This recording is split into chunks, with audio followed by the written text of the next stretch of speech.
This meeting will be recorded for public record. Call to order this meeting for the City of Seaside Community Safety Advisory Commission on Wednesday, August 20th, 2025, 5:51 p.m. We'll do a roll call.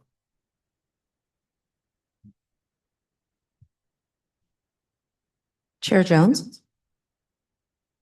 Vice Chair Thomas. Present. Commissioner Amarante. Present. Commissioner Velasquez. Present. Commissioner Foliaki. Present. Commissioner Katz. Present. We have a quorum. Thank you so much. We'll review the agenda at this time. If there's any item that arose after the 72-hour posting deadline, this is the point in the meeting where a vote may be taken to add the items to the agenda. 2/3 majority vote is required. Are there any additions to the agenda on this afternoon?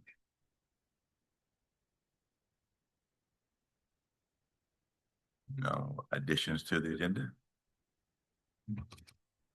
Does that include questions? That's something we ask later? Okay, I passed. All right. There are no addition to the agenda. We'll close that item and we'll move to the next. Public comments. Members of the public wishing to address the commission on matters within the jurisdiction of the City of Seaside, but are not on this agenda, may do so during the public comment period for up to 3 minutes. Comments on specific agenda items are heard under that item. For the public record, please state your name. For the public, please state your name. Do we have any members of the public wishing to make public comments? Anyone online? Chair Jones, we have no one attending online. Members of the audience that wish to make public comments?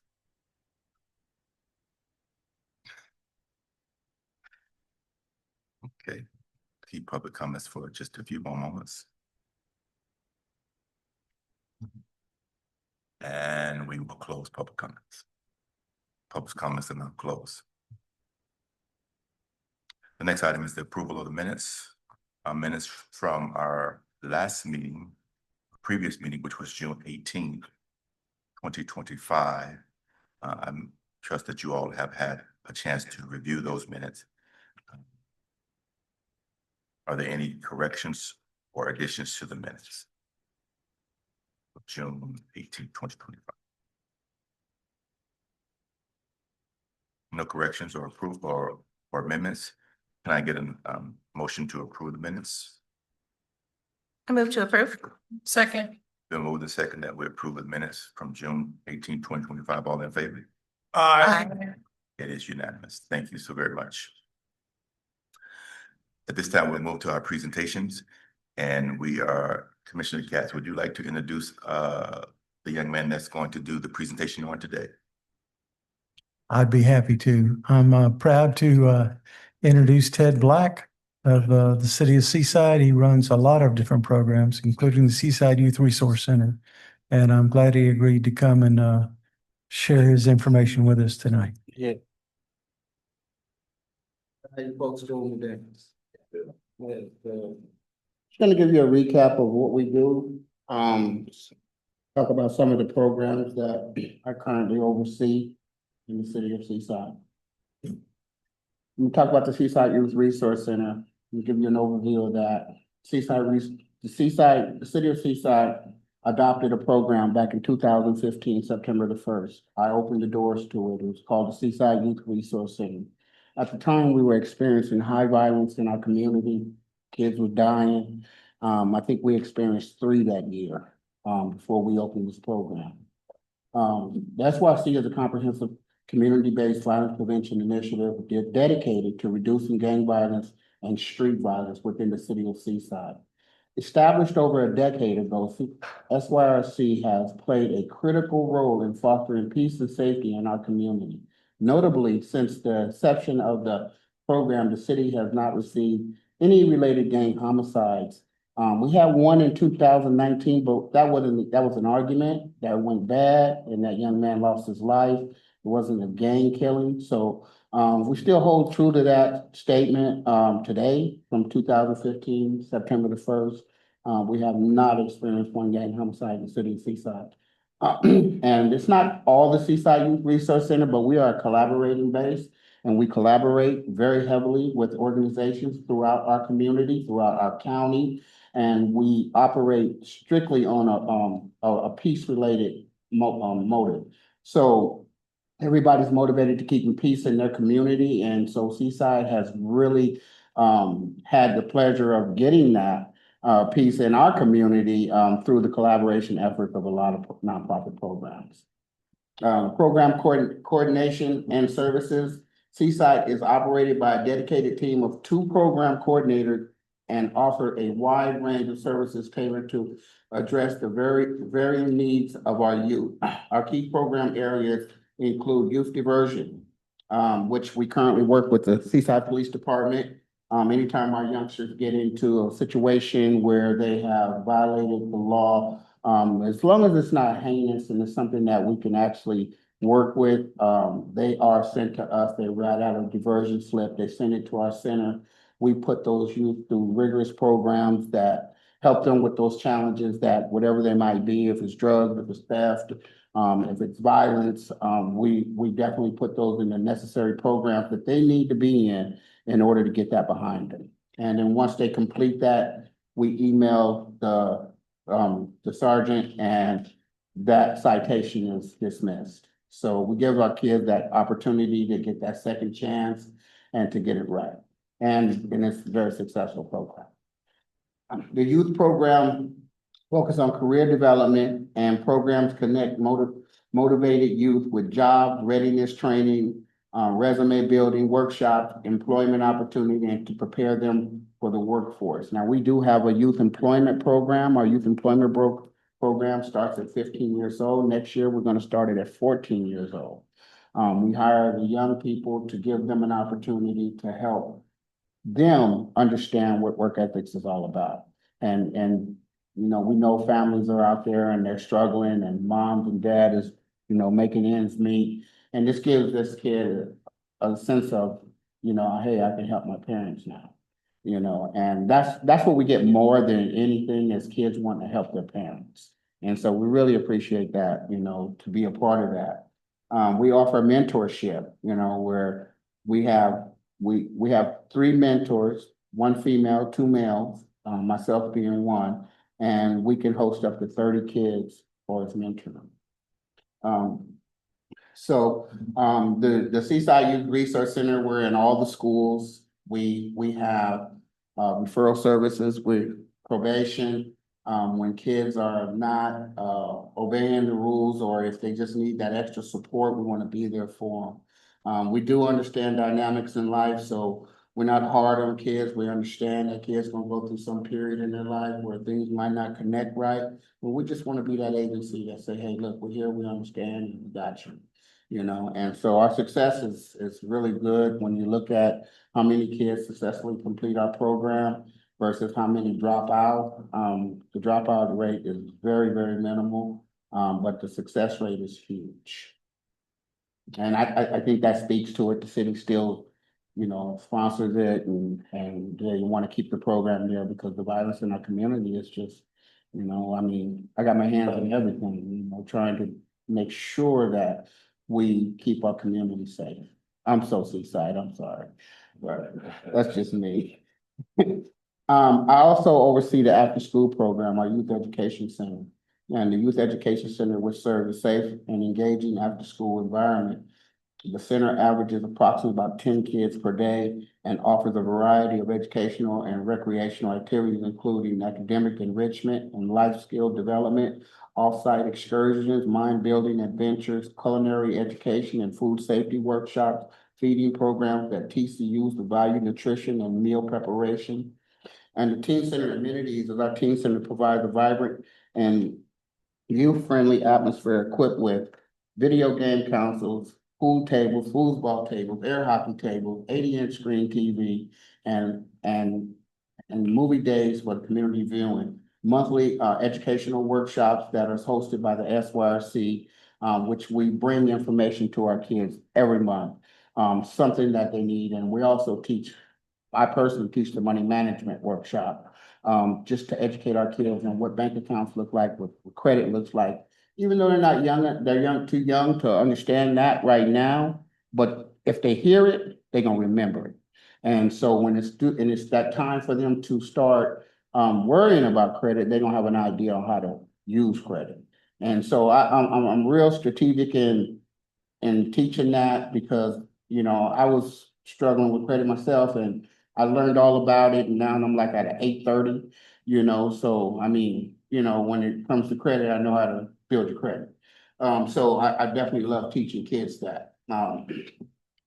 And to continue supporting them, we have so many people coming in, Rape Crisis, Sun Street, and other organizations to just, what their specialties are, to bring them to our center so that our youth are educated in that area.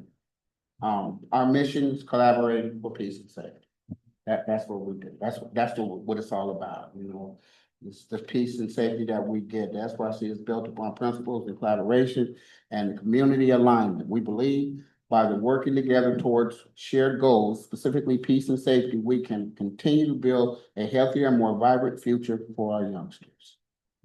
And that's about what I do. Also, just a note on that, I am now overseeing the HIM at Hamilton, Ellis, and Martin Plaza after school program. And so I'm up there and I'm gonna bring a new flavor to there. It's under new management. I'm getting used to their management and, so we getting used to each other, you know what I'm saying? I'm a Spitfire, they're a Spitfire. So this has been really interesting working with them.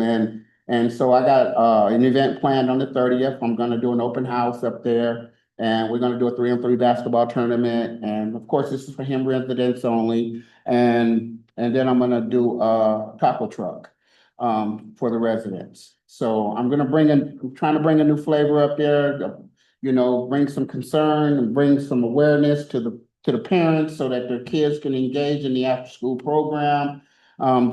With some logistics that we're working out right now on some of the rules that they have up there that is not really healthy for a vibrant program. So we're going over those things. We're working out those logistics. Iris and them have really been open-minded when it comes to, making sure that we offer that space for, peace and safety for our youth. So that's it. If there's any questions, I'll be free to answer them. Well, first of all, we can't thank you enough for coming and presenting this presentation. It has been enlightening to me. I didn't know you do all that. I mean, I know where the resource center is. I've been in there. I've been by there. I knew some of the things that you guys do, but I didn't know your list was like. Yeah. At one point, I want to tell you, slow down. I can't, comprehend all that at one time. I'm old, right? Bear with you. Yeah, but it is enlightening, and I think one of the biggest rewards is, when you see a young man or a young lady transition from that, I don't care attitude to I'm really concerned about what's going on with me. I mean, that is like the best feeling in the world, to say, you know what, I should have listened to you. Those are like the best feelings in the world, even though it's not something that glorified with, but just that recognition and that awareness that they're taking their life and putting it on a pedestal and really, really examining what's going on with them.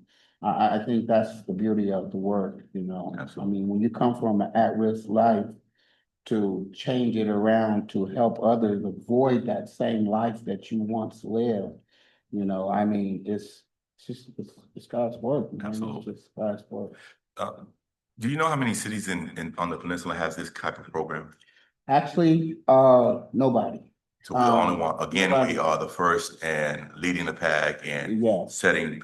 Everybody want to be like Seaside. Everybody. And I'm not exaggerating. Right. We go to a lot of outside meetings. Like this morning, I was at the CAS meeting, Central Alliance of Peace and Safety. I'm one of the vice board of directors and vice chair for the board of directors. And that's countywide. Mhm. And so we have 6 diversion programs in Monterey County, and all of them are runoff.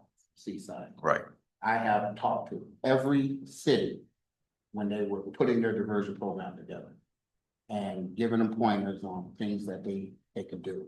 So, kudos to our chief, right, for allowing this to happen. right. I mean, he could have closed the door on it when he came in, and he said, no, we want to embrace that, man. We want to work with our youth, and I love that about him, because he comes from here, and I know he was a knucklehead one time. You know what I'm saying? Not, no pun intended. No pun intended. But I'm just saying, he understands, and when you have that understanding, it's easier to work with the individual. And so our kids are blessed to have so much experience at what they want to do already done so that they can avoid it. Right. Absolutely. I was just, I'm gonna let the other commissioners have their questions, but I was just thinking how at the forefront Seaside is, so many innovative things that we do, that the city of Seaside does, that the city council and police department and the fire department, how they're so active in all of the things, especially things with the youth department, the youth Yeah. kid, the young kid. I mean, Yeah. just way ahead of their time. Oh, yeah. We have a the things that we community do. that is so invested Right, into our youth. I mean, it's a beautiful feeling. absolutely. And for a native of this city, somebody who grew up here, and to see that paradigm shift by, law enforcement, by, city council, by just everybody that means something to this city, that moves this city, to see that paradigm shift to where everybody wants the same thing for our kids. Right. And it's just a beautiful feeling, I go to LA, I network out there, I network in Sacramento, and I tell you, they don't even have the collaboration that we have. And these are big cities with a lot of money, but they don't have the collaboration. I mean, they're right down the street from partners and don't even know what they do, and so, I mean, when I look at what we do for our county, it's beautiful. It's beautiful. Little kid got shot in King City. We're on the phone. We're like, hey, look, what are you guys doing down there? I mean, death travels. What are you doing down there? I mean, what kind of support do you guys need? You got agencies like us. We're picking up the phone. We're calling people. We're like, hey, are you guys out there? What's happening? What's happening? What you doing? And it's that accountability piece, when we have these homicides and things happening in our county, we don't want it to trickle into Seaside. So we're gonna be all on top of it. Well, what's going on? Well, is this something that's moving, or is it coming down this way? Well, what's going on? What are you guys doing? How's this working out? So there's so many nonprofits that have hubbed South County that it's easier to work with them and to get information you needed. Any other commissioners for? Well, first, I'd like to thank Vice Chair Thomas for getting you down here. Thank you. Even though I got to do the introduction, you deserved that. No, that's okay. I got to tell you, I've got to compliment your staff because I have seen, they go to schools, guys. They go visit the kids at the school and pull them out and meet with them, that sort of thing. And they meet with the parents at the beginning of the whole process. And once a week, they have a multidisciplinary team meeting with all of, as he already said. So rather than keep talking about it, thank you for doing what you do. And thank Ellie and Derek too. No, as you know, I've already thanked you multiple times, but just the involvement in the schools, knowing that we have the current violence issue going on, and the fact that, whenever something happens, you're right on site. That's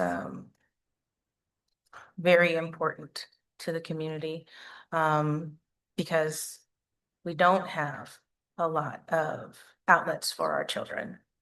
And that's sad, but I know that your organization and some of our other CVOs are there working hard, and my hope is to get you guys nice and strong back into the district, but I can't speak on that, but Yeah, well, thank with the you. meeting today, I think that, I don't think that's gonna be a problem. We have everybody from every school there today, so. I think they're embracing the intervention and prevention that's available. They see that they have their own personal intervention team if they wish to utilize it. I mean, we're as professional as you can get when it comes to coming up to the schools and talking to those kids and making them feel appreciated, to open up and share what's going on. Yeah. You know, Yeah, I personally want to say thank you for showing up today because this took several months to get in the works. yeah. And then he showed up last month and then I wasn't able to be here. So just thank you so much for being here. But also, I think it's on hold right now, but we do have a spot on this commission for a student commissioner.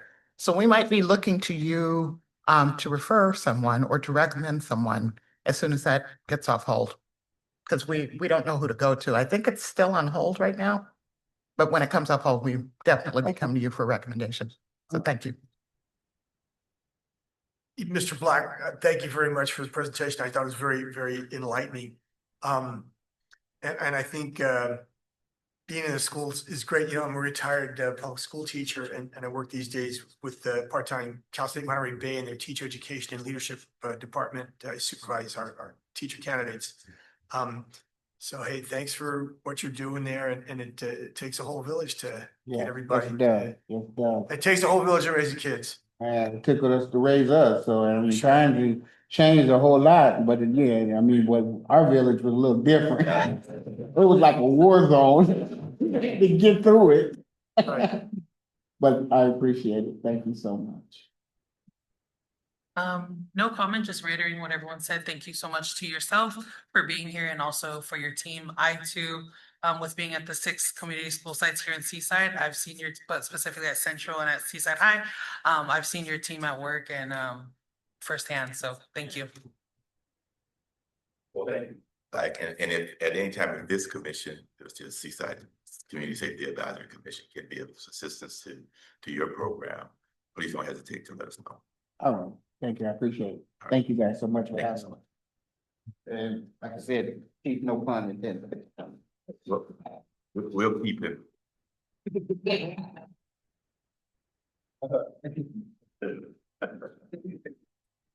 Today. No, any more presentations? Are there any reports from the commissioners? Yes. Ms. Amber. I don't have a report per se, but would this be a good time to, I would really like to know if this is a good time not to raise the issue of getting another member on our youth member on our board. I know that it's been for a couple of years that. Yeah, I'm interested in finding out what the status is, or is there, Can we raise that issue? We can raise that issue. We can push it forward. Okay, thank you. I would hope so that we, you know, can we get more members or a youth member and. We can raise the issue. Okay, all right, thank you. Yes, go ahead. So my question kind of ties in to Commissioner Amarati's question. For the board, because currently right now we have 6 sitting members, do we have to have an odd number? Because I always thought that with boards, you had to have, or commissions, you had to have an odd number in regards to votes and things like that.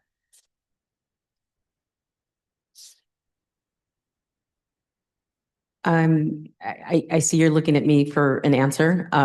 I guess we could refer to the actual policy or that was created for the commission. I'm sure it's stated within there to see if there is, but I don't know off the top of my head. We could check with the city clerk to find out if that's required, but we all have access to that document as well. So I would suggest that we refer back to that. We can take a look at that. Okay. Yeah. All right. if I get on that subject, in order to meet, we have to have a quorum, and that's just 4, correct? Hmm. So if we can meet, I'm for sure we can, I would just think we could vote.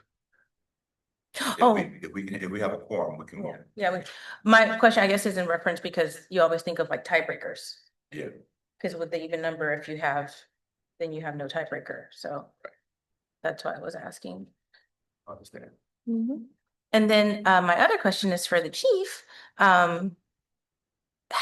Do we have any more speakers planned for the speaker series or?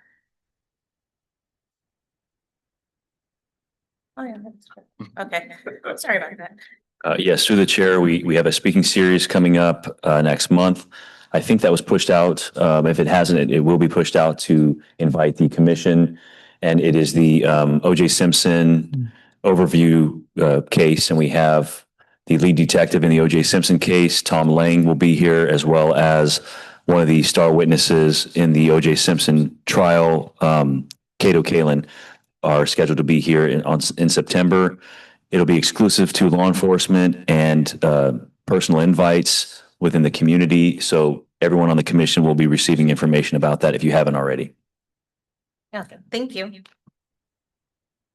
I have I guess we'll call it a report, an observation. A couple of weeks ago, two people came to my home. One of them was riding one of those two-wheel machines and was talking about water safety in our community, saying they're trying to, they were salesmen. They dressed it up as if they were coming in to check our water, and they said they're taking samples of everybody's water. Of course, they take the sample and they tell you how terrible your water is and leave. I'm wondering if they need to have some sort of a permit to come to our places to do this.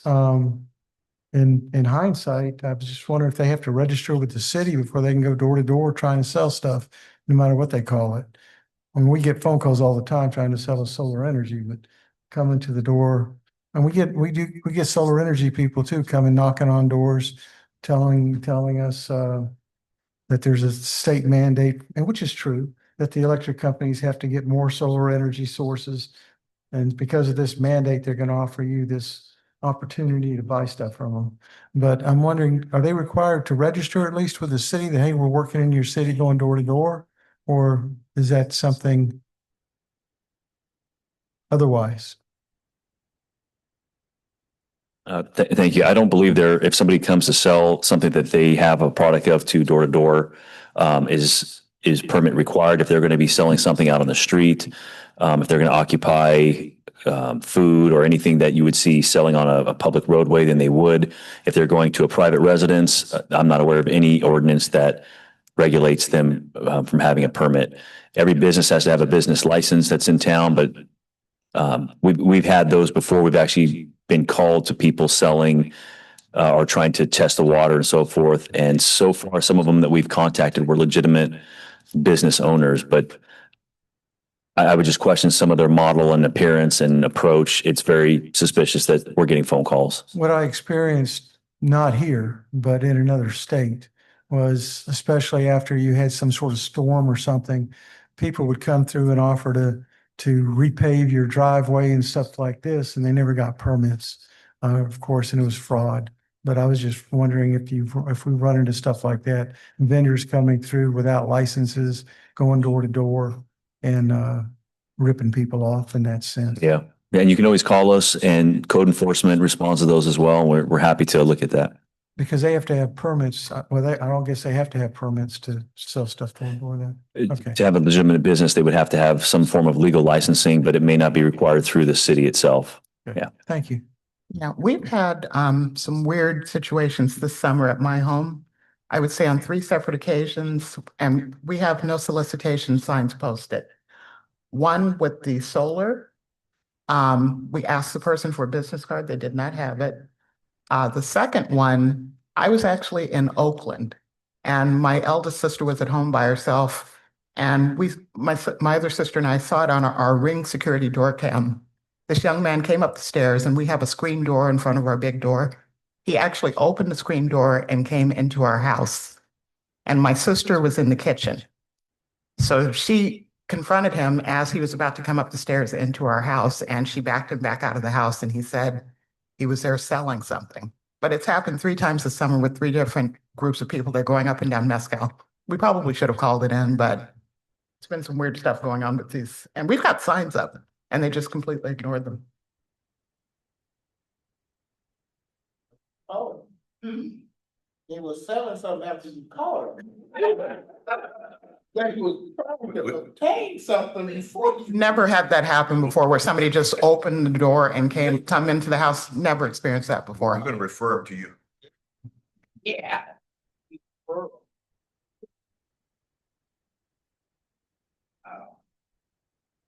That was all I wanted to bring up. Thank you. Did you finish? Yep. Better than that. Okay, listen, better. Do you have a say? Okay. So, Kayla, you have a word. You want to talk about National Night Out?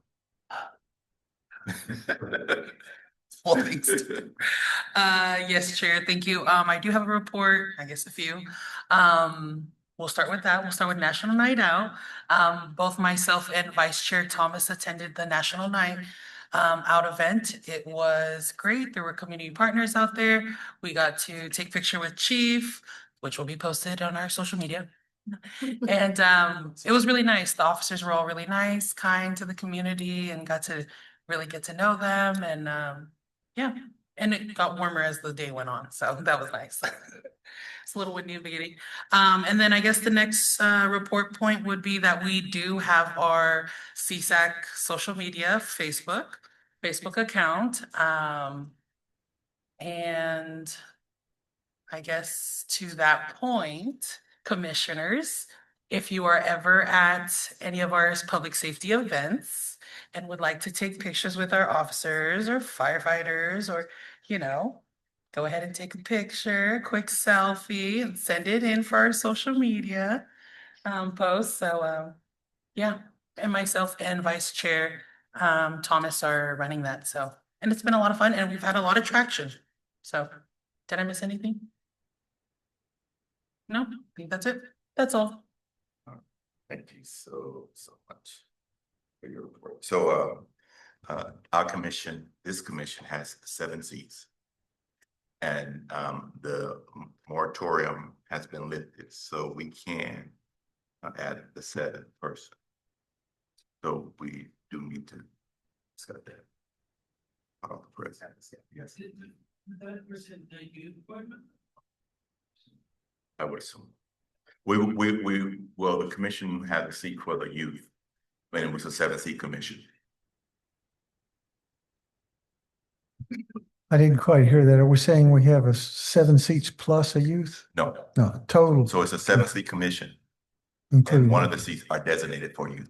and that is open at this point Yes, for applicants. Okay, and thank we you. can go ahead and Vice Chair Thomas is still working on our shirts. We don't want you to forget that. And I mean, the Facebook page is open to the public. Yes. So we could just go on and say Seaside Community Advisory Committee. You'll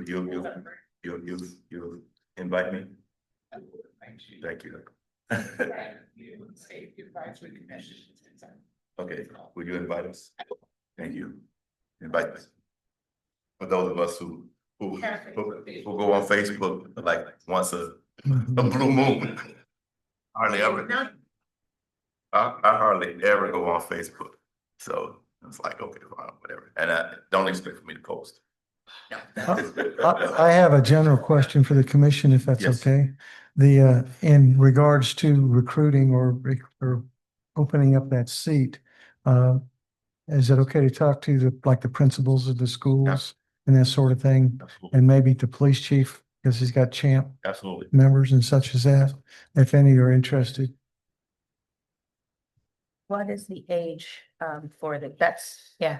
That's what I'm- Chair Jones, so Sorry. I'm referring, sorry. that's okay. I'm referring to ordinance number 2003, which is Yes. the establishment of CSAC. So in 2.17.030 composition and appointment procedure, CSAC shall be comprised of up to 11 community members nominated by the mayor and approved by the city council. Community members who represent a range of interests and life experiences and diverse backgrounds, including but not limited to LGBTQ+ business, education, nonprofits, public relations, and faith community. At least one member must be between 16 and 18 years old when appointed. All members must live in the city of Seaside. So unless that's been updated or amended from that point, that's what we have listed under the ordinance. Thank you. I don't know where we're gonna put 11 people. Well, I mean, I can sit down there. So, Yeah. Okay, are we clear? Because this is time for staff reports, That's it. Thank you. and we have, the chief hostage development on there. Thank you, Commission. And I will say that I know that the city has been working on redoing how many people will be on each commission. I think they're trying to be more consistent. The number would be less than that because the issue that a lot of the commissions we're running into is having a quorum. So I think that number may shift and we may get an updated policy on that soon if it's not already in place. I think it's forthcoming. I don't have a whole lot of reports to put out. The only thing is we got through Car Week. There'll be an after action report by the Assistant City Manager in September. I believe it'll be the first meeting in September tentatively. For the fire department, the police department, we were supportive of the whole public safety piece of that. There's also an economic development component to that, which will be all in this after action report. So we really encourage the community to attend that after action. It will not be tomorrow night. It will be the meeting after that, more than likely. But I do want to say, just ahead of everything, is overall, the planned events that happen here in Seaside, they went really well. Certainly, there's a lot of people that come to Seaside, in particular on Saturday. Those are the biggest days we have. We have the Concorso Italiano that's going on, the Limon Show out here, the Exotics on Broadway. It's a busy day with lots of people, which is a good thing for Seaside. And at nighttime, we had some situations down at In-N-Out Burger and Home Depot. But I just want to point out that we handled those situations very smoothly. There was no major incidents. There was no use of force. There was no vehicle pursuits or anything of that nature. But I do have to, as Mr. Teddy Black said earlier, his passion for Seaside, I have to stand up for Seaside because this didn't just happen in Seaside. You can go on social media and look at the background and you'll see exotic vehicles that are all throughout this Monterey Peninsula. But we're the only police department that came forward and spoke to the news, put out information on social media, showed drone footage of what was happening the very first night that we had situations. And we put out just the truth. And I hear things on social media and throughout the peninsula. I've gotten phone calls of people saying, you guys need to cancel your exotic shows because Seaside is the reason we're having all these problems on the peninsula. That is absolutely untrue.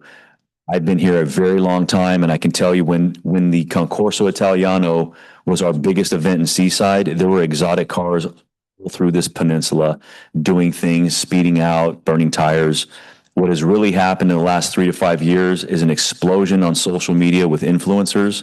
They've been around forever, but you have influencers now that are widespread. It's not just your Kim Kardashians or whatnot. Now you have somebody who does something goofy with a car or says something funny or does a prank on somebody, and the next day they have 500,000 followers, and then they maintain that content. So they're the ones that were telling people to roll up. They had nowhere to go. They came to this area. They were in Pacific Grove, Monterey, Carmel before even entering Seaside. And for the most part, they were peaceful. But I can tell you for certainty that a lot of the young people that were here in Seaside observing these shows and these exotic cars, they weren't just Seaside kids. They were kids from Carmel High School, Pacific Grove High School. They were from all over the entire peninsula. So I just have to say that because I get defensive with the city of Seaside when we have thousands of people that come and visit our community. They come and showcase their cars. They go into our businesses, and then I hear, I don't know how loud the call is, but I hear a call of shut it down in Seaside. We handled that event. We had full capacity to deal with Exotics on Broadway. Exotics on Broadway was a peaceful event. There was one DUI situation. We had so much oversight of that event. I'm the one that stumbled across a DUI and got the team there. And there was a guy that shouldn't have been there, and he was drunk and being aggressive. He was removed from that incident within minutes, and there was no other issues. Traffic, of course, is a little bit congested when you put 20,000+ people in an area of Seaside, but it went really well. We handled the safety portions of it. At nighttime, the crowds were, even though they were spinning out, doing donuts, and younger crowd, when it was time to leave and we asked these crowds to leave, they left. I have body cam video that I gave to the news. You can see a clip of cars just flowing out of Home Depot like it was an event. You'd go to a baseball game or a football game and cars are leaving after the game. They were compliant. They left. So I just have to stand up for Seaside. This exotics have been here forever.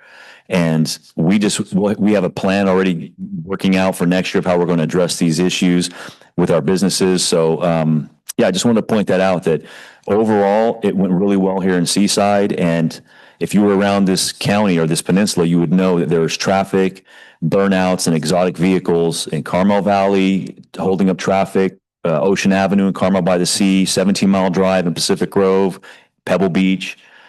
Seaside is not the problem. And the last point I want to make is knowing, this is not the intent for this, but knowing that you have a huge or a high volume of exotic vehicles that are here on our peninsula during Car Week. I want to point out we're the only city that offers an entire day for them to have a pre-planned, professional, organized event where majority of those high-end exotics are here in Seaside. Those who love those exotics are here in Seaside, paying for tickets to come here, going into the free parts of the show, and enjoying a safe, family, fun, music, drink day here in Seaside. And they're not even disturbing the rest of the peninsula. We offer a place for them to go. So, yeah, that's my report. We handle it well. There's nothing we're afraid of in Seaside. If they want to come back next year, I think we're going to have more information coming out on that. But if they want to come back next year, we'll deal with it. We're Seaside. We're not afraid of it. We welcome everyone to come here. Just respect our community.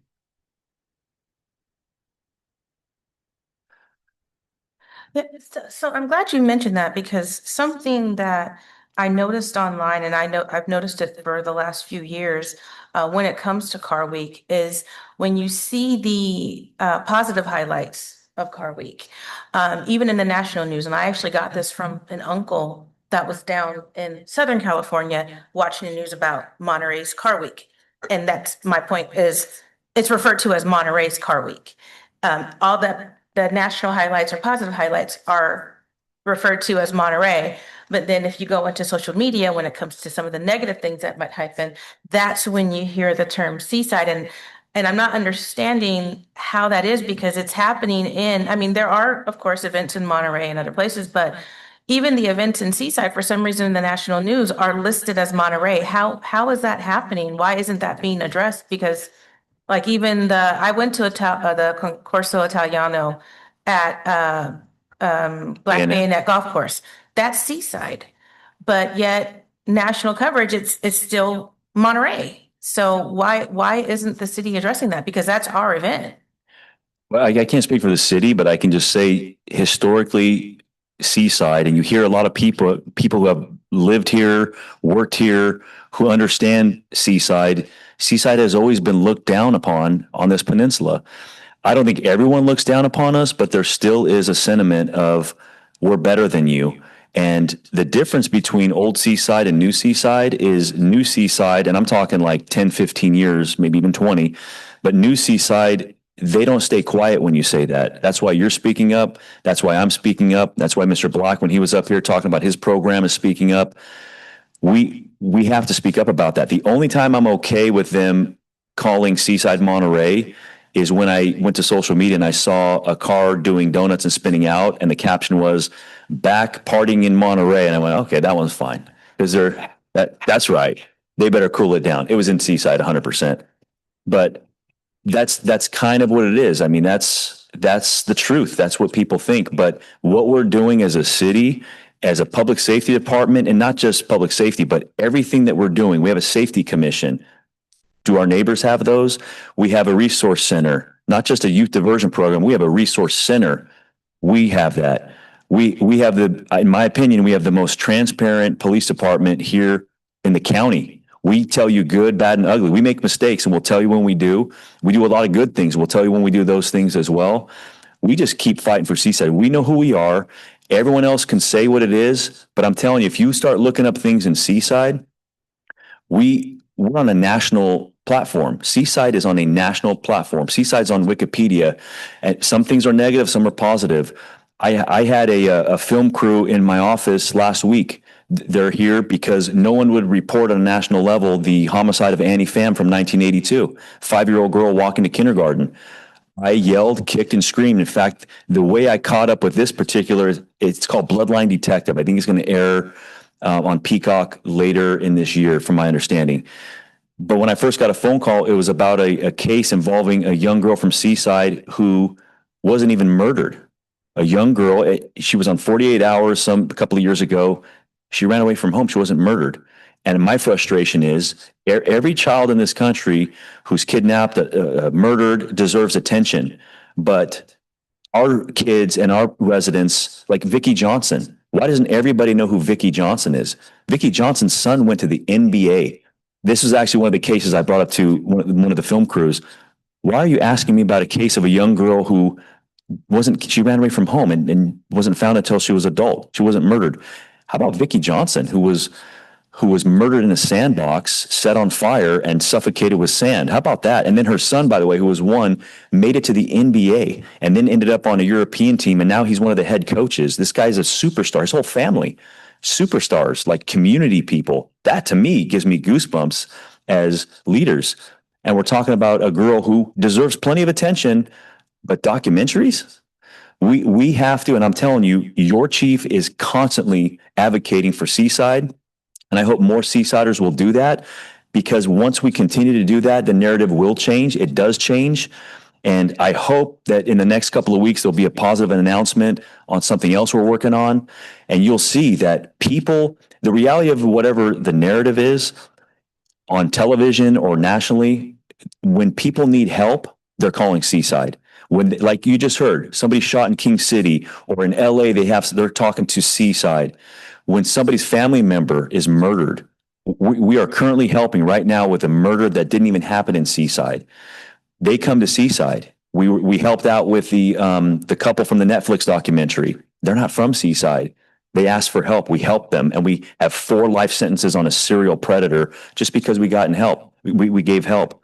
And I love what Mr. Black said about homicide travels. I'm going to steal that from him. That's exactly what I've been trying to say to people when they say, why is Seaside getting involved? That's why.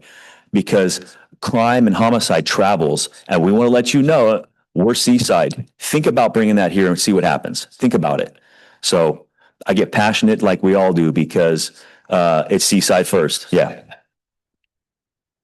I actually did have one more question. And it's just because I had already taken the certification. This was some years back, but I noticed Seaside, we don't have our own CERT team. Monterey has a CERT team. In fact, if you want to get your certification for a community emergency response team, you go through the training at the Monterey Fire Department. Are there any, is it possible for Seaside to have its own team?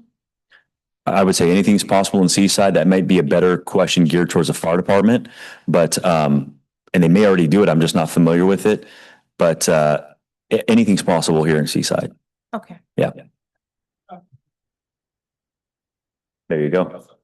I've got a question for Chief. You had mentioned, I believe, a few meetings back about, was it called Talk Trash with the Yes. cop? How's that going? It's going well. We did another one a couple of weeks ago. We did Fremont, started at Hilby, walked all the way down to, I want to say Sonoma. Yeah, we turned around at Sonoma. And I'll tell you, we're going to do another one upcoming too. Car Week's done now. And I have some buckets with our logos on that I got. It's kind of an interesting thing when you go and you're walking around. In fact, I think I saw Miss Brenda driving on Fremont when this happened. This was probably a few weeks back. And it's so bizarre when you see people and they see the police. People are like taking pictures and looking at us. And we have a bucket and those little handheld trash pickup things, and we're picking up trash. We're not like the language, and this is command staff, by the way. This isn't your patrol teams that are out doing their jobs. This is command staff who are oftentimes stuck behind a desk. And when that paperwork is done, we're out in the community. So we're getting ourselves out in the community, getting familiar with it. We're learning things. We learn more on just walking around, going into businesses and asking people, hey, how are you doing? We're picking up trash. Any issues, anything we can do to help you? You will be maybe you won't be. It's so educational to hear from our businesses, our business owners, employees of Seaside, residents on issues. It's just remarkable. So it's such a positive thing, the information, the feedback, the engagement, and we're cleaning up Seaside at the same time. We'll fill up these buckets by the time we do just a sweep, cigarettes and trash left behind. So we're doing so much positive in a little 30, 40-minute walk. And we learn things, and then we come back to the police department. We'll send out information of, hey, we have an issue of this happening behind this particular business, or this business said somebody broke into their car yesterday. It was never reported. That is community policing that costs our tax dollars nothing, zero. I mean, it really, we got those things from Home Depot. I think they were like $8 a piece. We got 4 of them and 4 buckets. I think the buckets were $5.99 each, and a sticker with our logo on it. It's pennies. And it goes a very long way. And these are innovative ideas that we're doing in Seaside. You won't see any other agency doing this. And if you do, they copied us. And I hope they do. But we are leading the way and being creative. It's just like I tell people, we have our police department below here. They can probably hear us talking and stomping. We're in a basement that was flooded earlier or late last year. We have made it like a Zen-like positive environment from the lobby, and we're working on the other parts of the station. If this is what we have to work with, we're going to be super unique. So that program is going well. We're going to do more and more of that. We hope that it grows where we can just put something out on social media and community members will join us in these walks. But I think it's important to see us more and more to get people comfortable with it. But it really is, it's a conversation breaker when you come in and you're picking up trash in front of somebody's business. I don't know how the other commissioners feel when we get our jackets, if we might hit you up to join you. Yeah, be great. Yeah. Yeah, Yeah. to hear from the community is what I'm thinking. Great. Thank you so much for the. Thank you.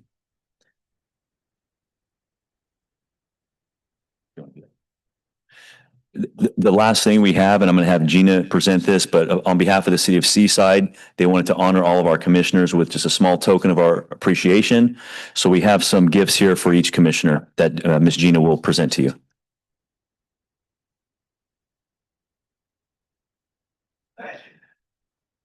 And again, this is, On behalf of the commission, Yeah. we can't thank you enough for all that you do and for sticking up for the city of Seaside the way you do.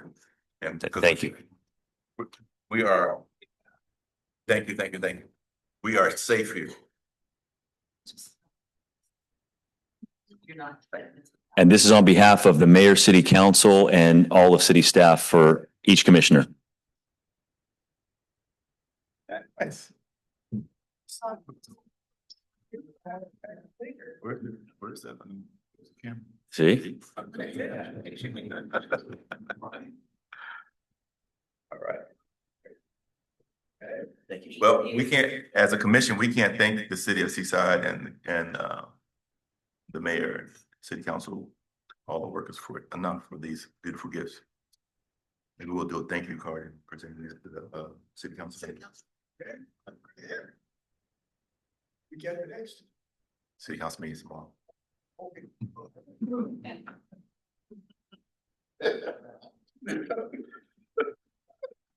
Not this needing the next meeting. All right. Gina, do you have anything for us? Thank you, but no, Thank you. nothing for me. All right, that concludes our agenda items. Do I have a motion to adjourn? I move to adjourn. A second. That was the fastest. We're adjourned. All right. Thank you. Great job, Chief. We do. Yeah, it's all right there.